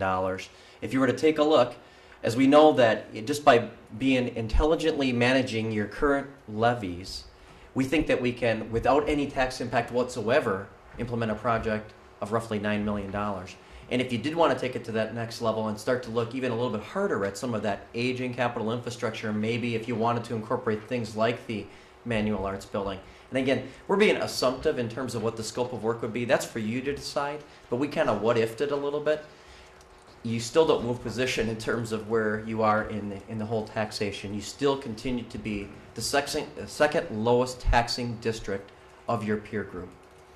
So I think that is a good news, bad news scenario, and that's ultimately for you to a board to recognize. A couple of things that I'll mention about financing at this point. Again, this is that pathway. Now is an excellent time for facilities projects. Ultimately, we recognize a couple different things. As it relates to new construction, we've seen periodic and pretty stable inflation in new construction. Interestingly enough, not exactly sure why, the Bureau of Labor Statistics reports that on construction on remodel projects, and this is all relative, that since really the bubble, if you will, starting already in 2009, we've seen steady state in terms of what the costs to remodel a facility are. I think we bring into it a different set of contractors. And those contractors have been able to hold their pricing maybe because there's a little bit more hunger, a little bit more competition. The other interesting thing, which you are all aware of, is interest rates continue to be at 45-year lows. And we know that will not maintain because these are what I would call artificially tamped down interest rates held down by the Federal Reserve. A change in administration might have some influence on that ability to buy mortgage-backed securities. We could potentially return to what I would call more historical market interest rates, and something that we are currently enjoying of 2 to 2.5%, maybe even 3% interest could easily return to 6.5%, doubling the finance costs associated with projects. So when you take a look at the fact that remodeling is pretty flat now in terms of construction costs, and that we are at 45-year lows, that much of the work we've identified, not manual arts buildings certainly, but a lot of the stuff within the existing buildings is unavoidable. And I always say that reinvestment is attractive to communities, and it helps you attract young families who are considering their education options. So maybe to kind of summarize everything we've discussed tonight, we'll open it up for your questions, get out of your hair. Certainly the whys, there's a number of different reasons. Certainly we could address some of the aging capital infrastructure. We have the opportunity, if you will, to redirect resources back from the mechanical room back into the classroom.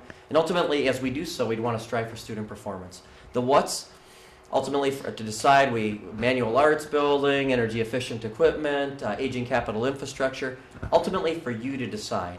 The how's, I think there are many funding sources available. We touched on a couple today.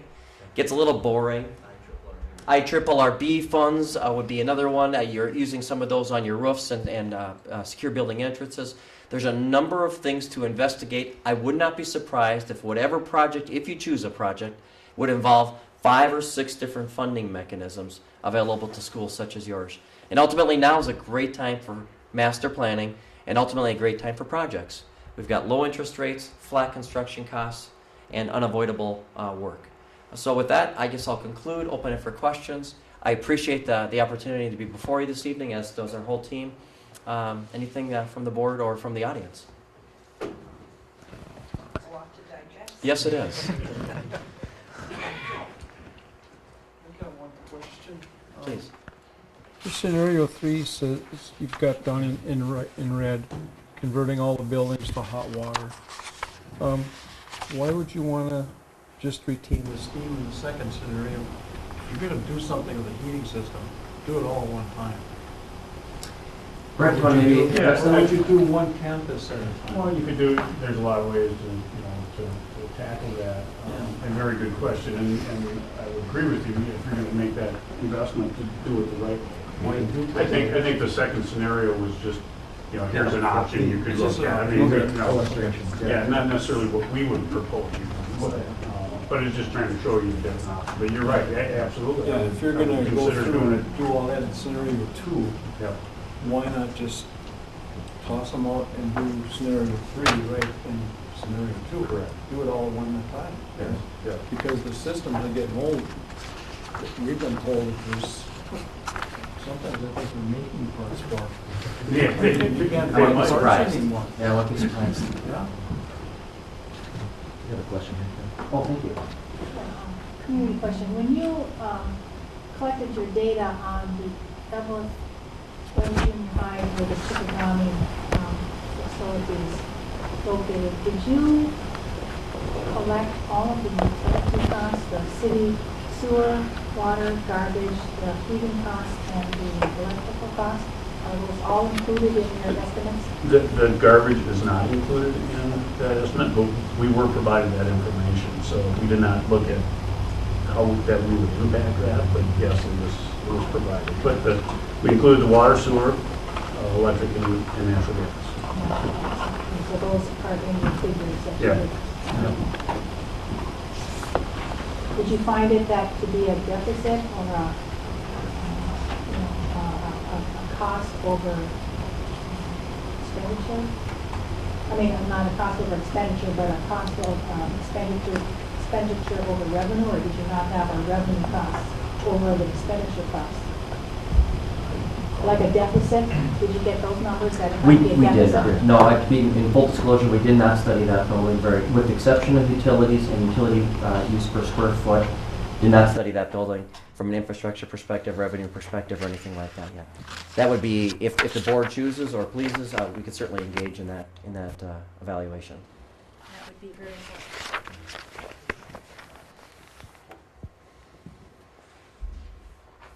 Does anyone else have anything they need to ask or further ask? Yeah, I feel the same way.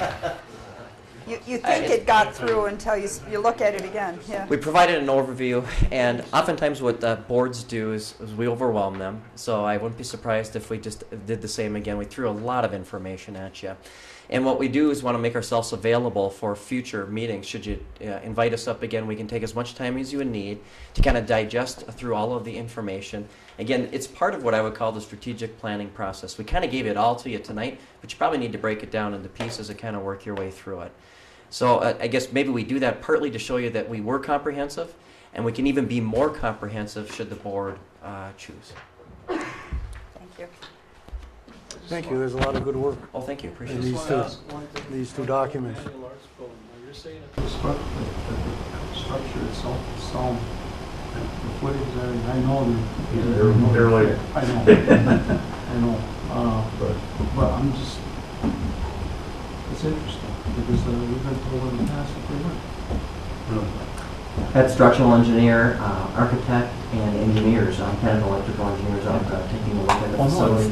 And that was our professional assessment. Thank you. Thank you, we very much appreciate Yeah, your thank you. time this evening. Yeah.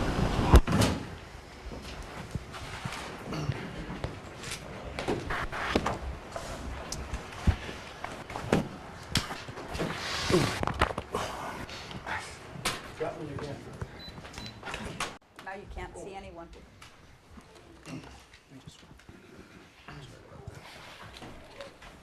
All right, next item on the agenda is to set a closed session to discuss negotiation strategies. I'll second. Is there any discussion regarding that? Motion by Keith, seconded by Mark. All those in favor? Aye. Superintendent's report. Just have a couple things for you. First on my list I'm going to pass around is a ballot for a couple of Rams offices, president and directors. That it is my understanding, and anyone can correct me if they will, but as a board you get one vote. So I'm going to have you guys individually vote. You can turn this into me by Friday at close time, so like let's say 3 o'clock Friday. I will compile them, and whoever is the majority winner amongst the 7 of you will cast the board vote for Rams. Yes, and I think really what you were saying is how I understand it's gonna work too. It's like, we have one electoral college vote for the board. So the 7 of us will vote, whatever the results are, it counts as one vote when they're all tabulated. That's how I understood Tim talking about it, yes. Then we have till Friday to get it back to you? Friday at 3 o'clock. Okay. You can send me an email, you can bring that thing in if you want, either way. Last thing I got for you,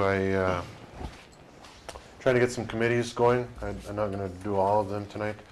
However, I'd like to set some dates for a couple of them. First one on the list is the athletic committee.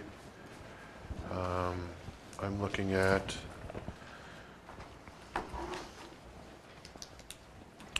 coaches usually like Wednesday.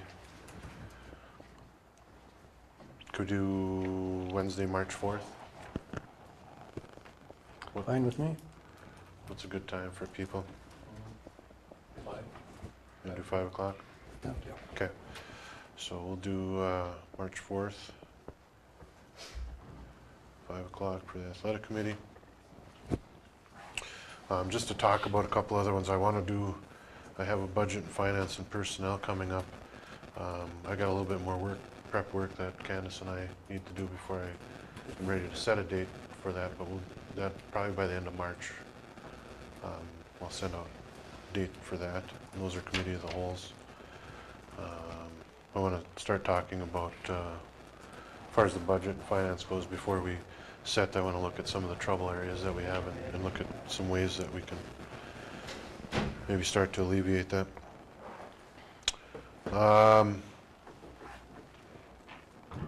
The other one I'm going to do is policy, and I'm going to set that one for March 9th. That is a night of our working session.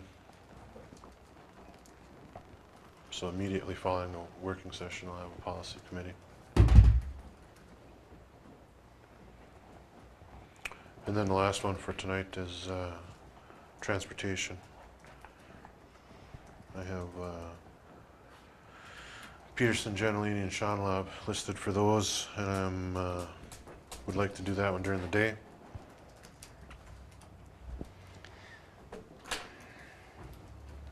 Probably any day, but are you talking like next week? Like Wednesdays are kind of bad for me now. Wednesdays are bad? How about... and this Thursday, but that's too soon. Yeah, I'm looking at March 10th, which is a Tuesday at like 10 o'clock. Providing the rest of them can. Yeah. Right. All right, that's, like I said, the budget and finance and the personnel, I don't want to set those yet because I'm not ready for them, but we'll get those before the end of March. Safety. Just safety. Safety. And that is all I have. All right. Board member topics. How about if we start with Leon? I went to the Rams meeting, and the guest speaker was the Adjutant General from the Minnesota National Guard, General Jensen. And he made a comment that I thought was very, very interesting. And I guess the state legislature has just passed a law. I don't know if it's taken effect yet. But anyway, it's on a volunteer basis for all children in the school districts of Minnesota. There will now be another additional line on when you apply to go to the school. It's on volunteer basis if you want to mark it, if the parent or both parents are in the Guard. Because since 2001, the National Guards have taken over and go on deployments overseas into war zones. And a lot of kids are having an impact, a big impact on kids. And so what the legislature decided to do is to add additional counseling for any child who may want this. This way the school will be aware of which kids are involved, who have parents that are in a war zone. And I thought that was very, very interesting. So for all those parents out there who are in the Guard, if it's a volunteer basis, but please, for the betterment of your children. That's all I have. Thank you. Mike? I have a couple things. I don't know where to bring this up again or how to go about it. Maybe more along the lines of one of the committees, but we all went to the superintendent evaluation thing at the conference, and we haven't talked about it since. And I think that we should start setting something up there. For lack of a better way, it gives Jeff direction on how to go. Being a superintendent, I think it would be nice for him if we gave him direction from year to year. I mean, I liked their plan. It was 1 or 2 points to see if there's improvement over the end of the year. I don't know if that's the direction we wanted to go with it or not, but I think to Jeff it would probably be nice. I mean, maybe he could differ. I mean, he's the superintendent, but I think that's something that we should do as far as, it helps. I look at it as it'll help him do his job, other than 7 different people trying to give him maybe independent direction throughout the year. At least we kind of come together give him some things to work towards, and he kind of has that. So that's a conversation, I thought. I would just add that I would agree with Mike on that, and I think it would be a topic for our personnel committee Okay. in the near future, and I think it would be something that we would want to have in place by the end of this school year. But I agree that it's something that needs to be done, needs to be set up. Yeah, And it should be done by the full board. Absolutely. I mean, I was shocked that wasn't in place already for Jeff being a full-time supervisor. He had nothing to be judged against, I guess, and everybody could just be mad at him to be mad at him, or be happy at him to be happy. Either, however you want to look at it, he needs some kind of direction. So that being said, I guess we can take that up at a personnel thing. That's just my thought. No, I mean, I completely agree if that's appropriate. I mean, I think That's a perfect spot for it. Okay. And Jeff and I have already had conversation regarding the process, and had already agreed that the Board of course, should That's do why it, so. Personnel committee is a Yeah. committee of the whole, right? Okay. Because we've been just working meeting and jumping around and things, it's never really come up, and I think we all spent some time to go there and look into it. I think we should move forward with it. Trainings, I went to another trainings last week, and I just going to make a notable mention that there were business managers, there were superintendents there. This was the officers training, and I don't know if the superintendent or the business administration have ever gone to these things, but it's kind of nice to see other people training with the school board members, so everybody knows what they're told or what direction they're given. And actually, the superintendent across from me was from International Falls, and he was taking more notes than I was. And I guess this was he's a first-year super too, or something like that too. So he was trying to know how it all is supposed to work. And so just a notable mention there is if we do that with just outside of just board members. I would say that everybody should attend. Some of these are kind of neat.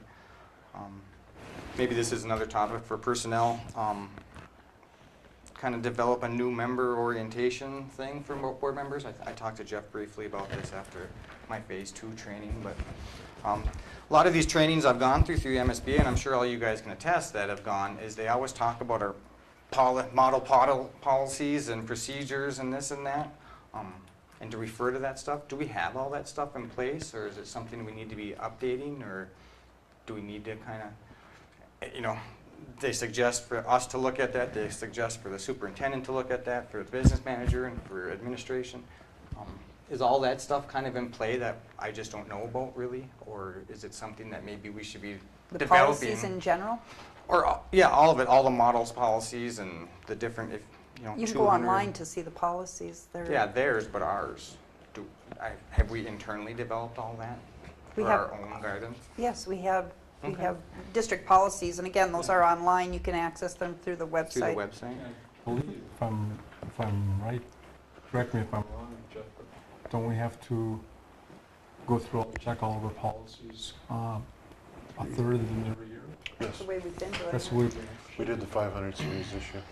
Because, yeah, as far as that, they told us that, hey, new members, new school board members, you should just be able to go right to your own internal policies and see what it all is. And Yep. I'm like, whoa. And again, those are all on our website, so. But I didn't know that stuff existed, you know, Yep. part of that whole new member orientation stuff, right?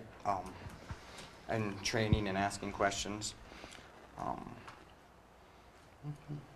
The only other thing I'd like to say is we're doing a community family open gym in Gilbert on this Saturday, 2 to 4. And then March 28th, this Saturday, or on a Saturday, 2 to 4. Just so the gyms will be open for the winter. Bring your kids. Stay with your kids, though. Don't unintended children. That's all I got. Okay. Mr. Chad. I got nothing. All right. Mr. Gentilini. Okay, one thing I'd like to throw up to consideration for the board is, we used to meet on Tuesday nights, and now we get a packet, on a Friday, then the school is closed Saturday, Sunday, Monday we have the meeting, It'll give us maybe one more day in between her that would come down and maybe talk with Jeff or go through the agenda a little bit better. Is there a big difference between meeting on Monday or Tuesday night, go back to the old Tuesday night meetings? I can send them out a day earlier if you want. I mean, I would have an objection to it just because I've been going to the city council meetings on Tuesdays now. I can send them out a day earlier if you'd like. It's not a problem. And they are available to be picked up, right? Yep. Before they're put in the mail when? Thursdays? Friday? But if one wanted to see the I packet, you can just stop by the school. Yes. And pick up your packet instead of waiting for the mail. I can do that. Well, which I do occasionally. I'll send them out a day early. I'll look out. Okay. Mark? The only thing I have is these two little handouts, I think, has provided us with ample items for working sessions, along with our budget and finance, to be looking at a good understanding of what our budget is and where our issues are and what's in these two documents that were given to us this evening. Would like to see near future working sessions devoted to this. That's all I have. I'm glad you brought it up, because I was wondering, how are these working sessions working? And we only have one. We've only had one so far, but we'll see. We've got one meeting a month to pass anything. Yeah. I mean, it's, Thank you, because that was going to be my topic. I mean, it's a busy time of the year with everything going on, and I've had conversations that sometimes we have to wait 3, 4, 5 weeks. It could be before we can act on something for a replacement person. I think there's some way we can evaluate that to see if that's going to work. I know only one session isn't going to work, but give you an idea of what it's going to be working as and if it's going to work right. But I think it's just something we should have an evaluation on that to see. Okay.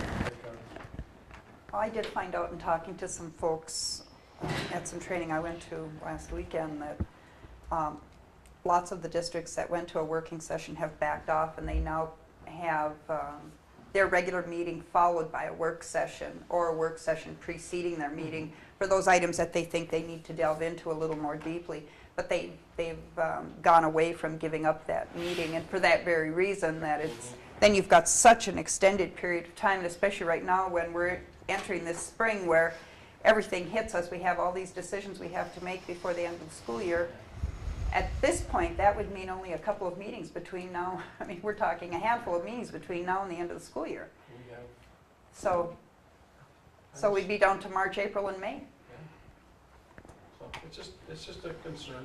I would be comfortable with going back to regular meetings, and then if we need the work session added to that evening, just to get us through the spring.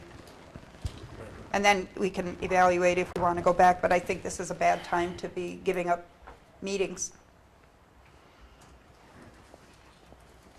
Actually, meetings where we can take action. I'm sorry, that's what I meant, Yeah, yes. I know what you meant, but I just wanted to clarify. Thank you, yes, I will, that's what I meant. I'll add that the working meeting seemed uncomfortable because I didn't know what we could or couldn't do because we couldn't really take action, right? Right, we cannot take action at a working And meeting. then the building and grounds situation was kind of the sore, right? Because that happened right after our last meeting, and here we are a month later dealing with it. And Yeah. we could have, maybe we could call specials meetings all the time, but Well, I think we're all hoping that we can keep the number of meetings within a reasonable range. I think we're all busy enough, but, well, should we pull back and go back to having? Just wanted some avenue to evaluate it and see what it is. But if we have to, I think if we need something done, we should have a meeting to take care of it. well, now we're going to start doing negotiations and Well, the that budget, was- and I mean, Mhm. are we going to call a bunch of special meetings every time, or should we just, you Well, know? that's what I was, You're better off going back to a regular meeting well, and that was, and as having long a as you working brought the session topic like up, you but that like- was going to yeah. be mine, that with all of those items pending, that at least for a while, we go back to having regular meetings twice a month. Yeah. If we need the additional session, we can do that. Mhm. Or schedule more committee meetings if that's more appropriate. I just hate the opportunity to take action. We've got enough things that we hear about after the fact, and if we're only going to meet once a month, I mean, it's going to be such a common occurrence that we're going to be completely out of the loop. Yeah. I personally would like to give the working sessions a little more time, trial. We've only had 1 month, one working session. I understand the time lapse for 4 or 5 weeks between regular meetings. But looking at our agenda tonight, it was not a very long, complicated agenda. There wasn't a whole lot there. If it weren't for the presentation, it would have been a very short meeting. I'd like to see us try it for a few more months before we switch back. But that's just, in my opinion. The presentation was pushed back too because of the working Because session. of the I working was more session. interested, Yeah. you know, that was another. Yeah. Well, it's just an idea. I'm willing to give it a chance, but how long is it going to be now between appointing a person to take over the transportation directors? Well, now we can't take action for a month And Well, we could call a special meeting. without Well, calling a special we meeting. should have a special meeting on that one. We have to, That's right. once we get to that point. Okay, that's all. All right. Anyone have anything else? Motion Or a to adjourn. adjourn?